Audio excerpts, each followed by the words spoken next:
São 8 horas e 31 minutos. O Jornal da Bandeirantes Gente recebe ao vivo o candidato que ficou na primeira colocação no primeiro turno da eleição de São Paulo, uma das eleições mais disputadas da história. O prefeito Ricardo Nunes, do MDB, está ao vivo conosco para conversar com a nossa audiência nesse dia seguinte, depois da eleição, ele que vai disputar o segundo turno com o Guilherme Boulos, do PSOL.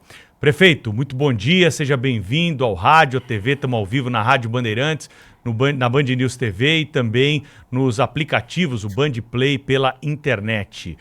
Qual é a avaliação que o senhor faz desse primeiro turno, como é que o senhor chega para o segundo turno e a pergunta que não quer calar, o senhor vai se encontrar com o Pablo Marçal para buscar esses votos que ficaram aí na terceira colocação? Bom dia. Bom dia, Pedro. Bom, tá aqui o Cláudio, bom dia, Cláudio, Sônia, bom dia, Thaís, bom dia a todos os ouvintes aqui da Band. Primeiro dizer da minha alegria, meu agradecimento a toda a população pela confiança, pelos votos.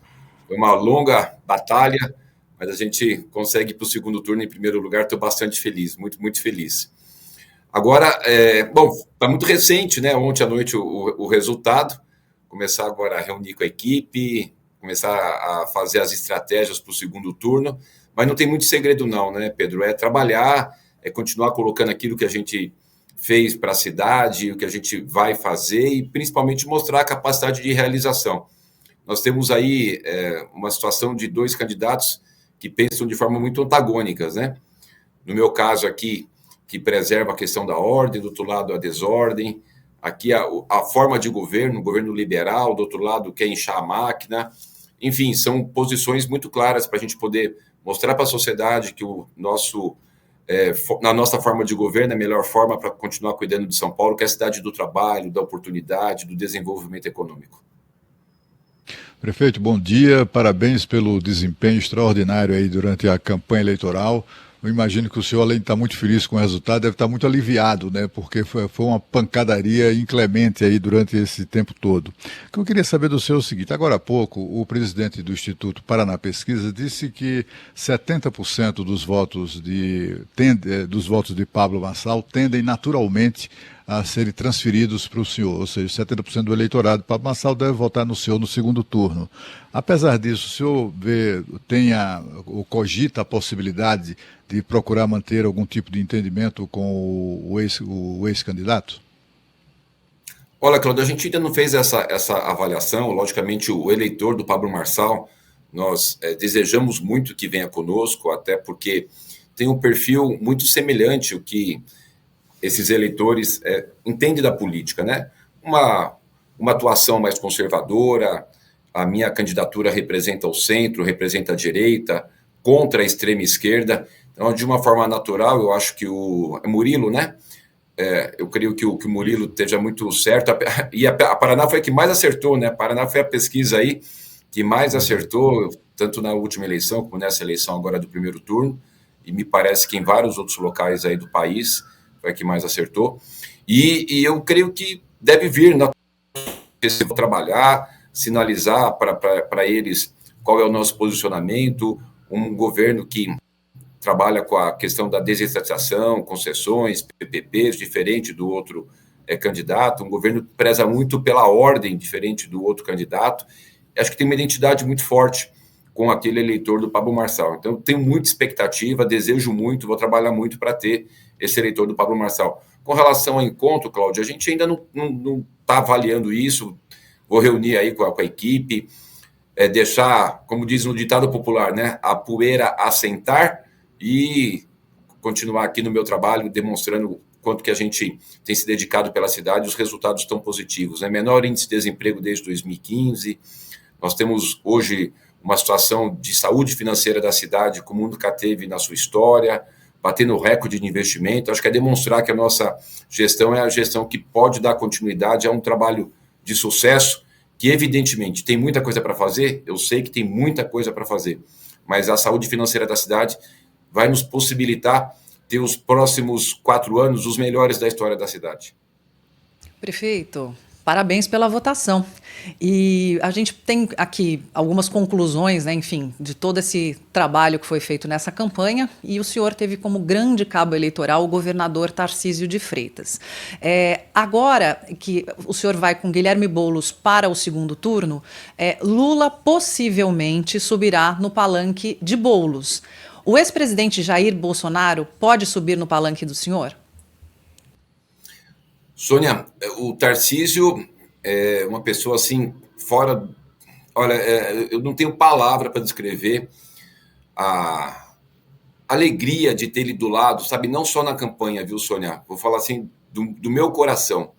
Como é uma pessoa que todos os dias nós nos falamos, todos os dias o prefeito de São Paulo conversa com o governador. Todos os dias nós estamos discutindo a questão de segurança, a questão da educação, da saúde, da mobilidade, das obras de combate à enchente, de saneamento.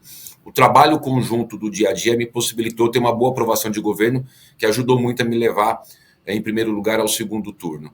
Então, eu queria deixar aqui registrado o quanto que o Tarcísio é uma pessoa dedicada pelo trabalho, né, obcecado pelo trabalho, e o parceiro. Né, tem muita gente que... Eu tive lá atrás o momento que a gente deu uma caída na pesquisa, e foi nesse momento que o Tarcísio mais entrou na campanha. Eu deixo isso registrado porque a questão de caráter, de parceria, de integridade, são características do Tarcísio que a gente deixa agora nessa eleição aqui em São Paulo muito mais evidente. Todo mundo já tinha isso do histórico dele, mas fica muito mais evidente. Deixo aqui meu agradecimento ao governador Tarcísio, não só pela campanha eleitoral, mas por tudo que a gente tem conseguido fazer em conjunto no governo do Estado. Sobre o presidente Bolsonaro, eu creio que sim, uma vez que muitos dos municípios concluíram as suas etapas, né, com relação à questão das eleições, agora eu creio que ele vai ter mais tempo para estar participando. Eu não falei com ele ainda, mas eu creio, né, por esse desenho, eu acho que agora ele vai ter mais tempo para poder estar participando sim, Sônia. Prefeito, bom dia. Eu queria saber qual é a sua estratégia. Bom dia. Queria saber qual é a sua estratégia de comunicação no segundo turno, né? Porque é uma nova eleição. A gente teve o debate do primeiro turno muito estranho durante toda essa campanha. Quase nada foi colocado ali de uma forma clara para o eleitor, mas agora se começa mais ou menos do zero com o senhor e o seu adversário, Guilherme Boulos, no segundo turno. Qual que é a estratégia de comunicação, se isso já foi conversado com a sua campanha, para chegar até o dia 27 de outubro? Olha, Thaís, eu acho que fica muito claro, e eu vou reforçar isso muito para as pessoas, para elas poderem ter uma linha de decisão sobre o seu voto. Quais seriam os pontos principais? A gente preza muito pela ordem, né? Do outro lado, representa a desordem, pelo histórico de vida, pela atuação que teve o tempo, né, todo, se tornou conhecido por atuar em situações de invasão, situações de depredação. Então, a questão da ordem é algo fundamental. A cidade de São Paulo é a cidade do trabalho, é a cidade do desenvolvimento econômico. Nós avançamos muito.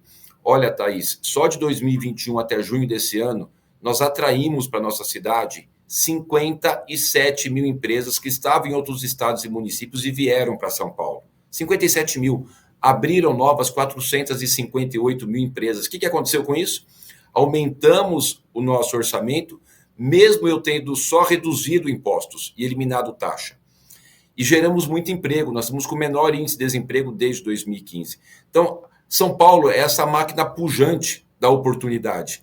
Como é que alguém vai governar a cidade, né, com um perfil de desordem, de depredar Fiesp, de não manter a ordem na cidade? Porque se você não tiver a ordem, você não consegue o seu desenvolvimento econômico.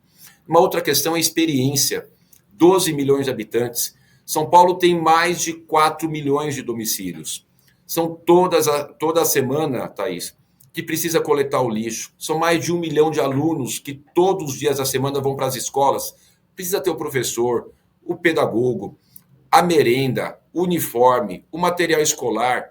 Nós temos hoje uma situação que estamos avançando muito na solução das enchentes e dos alagamentos com os investimentos que fizemos. Precisamos continuar, tem muita coisa para fazer.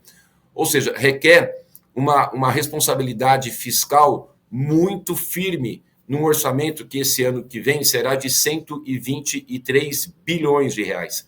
Como alguém sem experiência pode tocar uma cidade que é maior do que muitos países. Então, eu vou mostrar muito que a questão da experiência é fundamental, a questão de ter equilíbrio, né? O equilíbrio é fundamental todos os dias, Thaís. Hoje cedo eu já tive problema. Todos os dias nós enfrentamos problemas em São Paulo. É preciso ter equilíbrio, poder dialogar, né? Mostrar que nós conseguimos fazer a grande maioria na Câmara Municipal, com 36 vereadores. Ele fez, se não me engano, 14. Então, olha a diferença que a gente vai tendo para poder mostrar que a cidade vai caminhar para frente com o desenvolvimento econômico entre a minha candidatura e a candidatura do outro lado. Então, é mostrar isso. Eu não farei ataque pessoal, não farei nenhum tipo de baixaria, sempre colocando do ponto de vista para se comparar a diferença entre o comportamento, a ação e o resultado de um lado e do outro. Prefeito, deixa eu te perguntar uma coisa. Ontem, durante a transmissão, a Rádio Bandeirantes ficou 18 horas no ar transmitindo a eleição com cobertura completa para os candidatos. Na hora ali, começaram a sair os números, a Thaís e eu estávamos no estúdio, o Cláudio Humberto participando conosco, a gente ficou imaginando como é que estavam os candidatos. Porque saía aquele número, aquela parcial muito próxima dos 3 primeiros. Onde é que estava o Ricardo Nunes? O que o Ricardo Nunes estava fazendo? Como que ele acompanhou esse começo de apuração até a hora em que o senhor já teve a confirmação que estava no segundo turno? Olha, Pedro, eu tive uma alegria desde do primeiro boletim até o último. Eu sempre fiquei em primeiro. Em nenhum momento eu passei para segundo ou terceiro. Eu mantive a liderança desde o início até o final. Verdade, mas a e aí, no diferença oscilava, né, prefeito? Em alguns momentos estava ali pertinho o segundo colocado, né?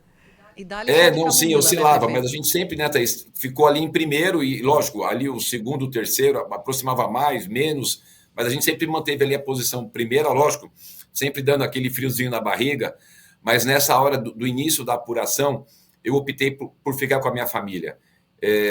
A gente, assim, tem uma união muito forte ali, né, uma relação muito forte, e eu fui rezar, fui orar com a minha família ali em casa. A gente, né, tem um grupo de oração na minha casa, a gente foi fazer nosso grupo de oração e ficar acompanhando ali. Depois foram chegando amigos, e depois eu saí de casa e fui para o edifício Joelma, que é onde tem a sede da coordenação da campanha. Mas esse período da apuração, do início até quase que resolver ali a decisão do segundo turno, eu fiquei na minha casa com a minha família. E não vou te negar, não. Eu estava orando bastante. E eu vou te falar uma coisa, Thaís, Pedro. A gente não estava orando para ganhar a eleição. A gente estava orando para que Deus pudesse tomar a melhor decisão para São Paulo. E a melhor decisão acabou sendo indo para o segundo turno, eu e o Guilherme Boulos. Agora é continuar com muita humildade, sabendo que a gente agora vai para uma nova etapa. Muita gente me falando, já ganhou, não existe isso, né? Vou continuar trabalhando muito, visitando cada canto dessa cidade. Sabe, Pedro, eu fiz, só de agenda oficial, nesse período que eu fui prefeito, mais de 5.000 agendas oficiais. Mais de 2.000 agendas em bairros da cidade. Então, fui um prefeito muito presente nos bairros. Então, é continuar com isso, trabalhar, começar muito cedo, terminar tarde, estar muito presente nos bairros. E é assim, onde eu fiquei, eu preferi ficar com a minha família ali, abraçado. Eu tenho um netinho que ele ficava, a gente comemorava, ele pulava. Então foi assim aquele momento ali, meio que de um alívio, né, de tanto trabalho, poder ter esse reconhecimento da população de São Paulo. Aliás, prefeito, o senhor citou agora há pouquinho o Murilo Hidalgo, do Instituto Paraná. Ele está aqui no nosso estúdio, acompanhando a conversa com o senhor, e também queria fazer uma pergunta nesse day after do primeiro turno, né, Murilo? Bom dia, prefeito. Primeiramente, parabéns, né, por o senhor ter passado ao segundo turno.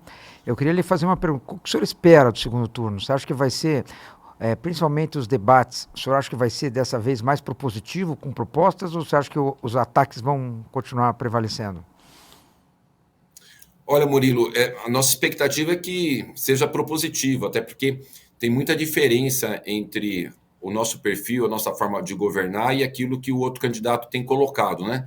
Você pega, por exemplo, a questão da desestatização. Nome complexo, né, complicado, mas a população precisa compreender a importância disso. O que eu fiz? Nós estamos batendo recorde em concessões PPPs. Ele é contrário. O trabalho com as entidades, por exemplo, na área da educação, nós somos favoráveis, a outra parte é contrária. O que representa isso? Só para a gente poder ter uma ideia aqui e o nível que eu gostaria de ter esse debate. Numa creche, por exemplo, olha como era importante a gente poder ter essa oportunidade, né? Numa creche, quando a gente tem uma entidade conveniada fazendo a gestão da creche, eu tenho um custo de 1/3 da creche direta. Isso quer dizer o seguinte, para cada uma criança que eu coloco na creche direta, eu coloco 3 na creche conveniada. Então, eu tenho vaga de creche para todas as crianças. Ele sempre falou que é contrário às entidades fazer a gestão de creches. Ou seja, na verdade, contrário a você ter 3 vagas para uma vaga, porque o custo é 1/3. O custo na conveniada é 1/3.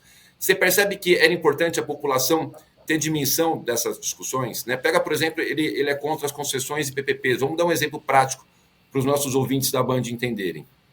A concessão do Parque Ibirapuera. Hoje o Parque Ibirapuera ele está concedido e é uma empresa privada que faz a gestão. Nós temos hoje uma avaliação do público melhor do que quando era a gestão direta da prefeitura. E a prefeitura deixa de gastar 23 milhões por ano com limpeza e segurança. Ou seja, com a concessão, o privado está reformando, a população está mais satisfeita, a prefeitura deixa de gastar 23 milhões por ano e ainda tem uma receita com relação à concessão que a empresa lá tem. Percebe que a gente precisaria discutir esses temas para saber qual que é o destino da cidade? Outra questão que a gente tem falado muito, que é a questão da saúde financeira. Eu tive que fazer a reforma da Previdência. Por quê? Porque eu tinha 171 bilhões de déficit atuarial. Ia quebrar a Previdência da cidade de São Paulo. Ele diz que se ele ganhar, ainda bem que ele não vai ganhar, que ele vai acabar com a reforma da Previdência. Nós vamos arrebentar a saúde financeira da cidade? Nós vamos perder a carta previdenciária? Nós vamos perder a capacidade de investimento? Não podemos. Um gestor tem que ter coragem de fazer aquilo que é necessário.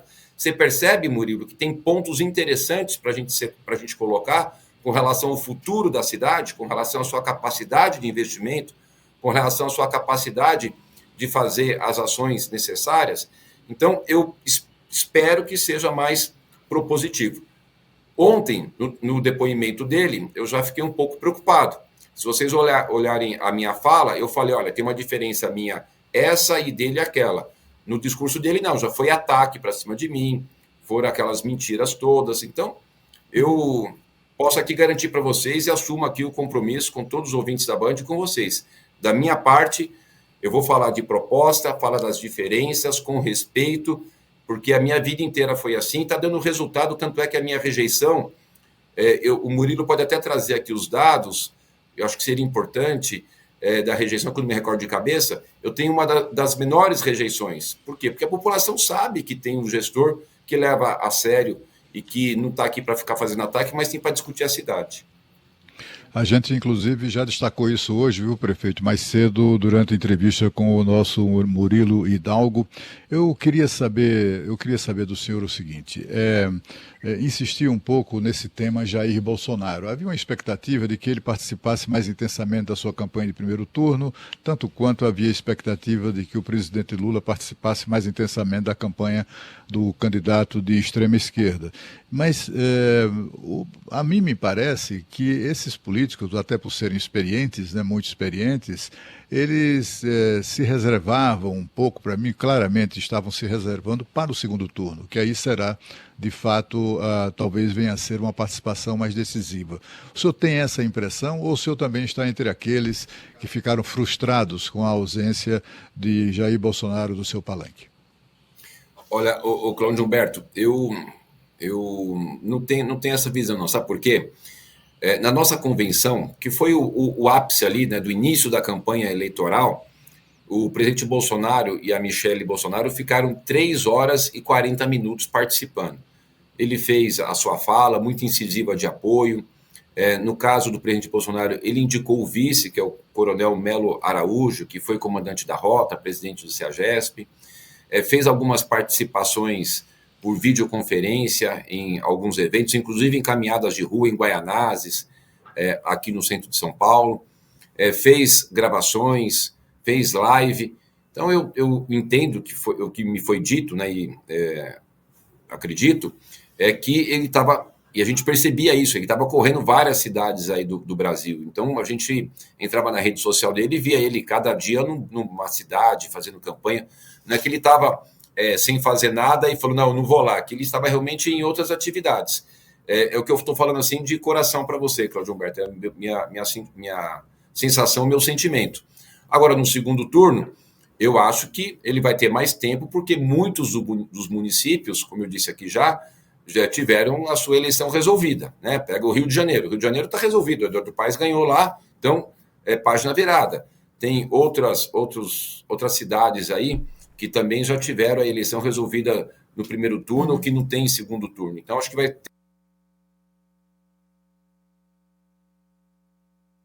Perdemos o contato aqui com o prefeito Ricardo Nunes, estava conversando ao vivo conosco, vamos ver se a gente retoma, porque a internet às vezes está uma oscilada e o prefeito está conversando em áudio e vídeo conosco. É a primeira entrevista do prefeito Ricardo Nunes a uma emissora de rádio e televisão, depois da vitória ontem em primeiro turno, eleição disputadíssima da cidade de São Paulo entre os candidatos Ricardo Nunes, Guilherme Boulos e Pablo Marçal. Ricardo Nunes e Guilherme Boulos vão participar do segundo turno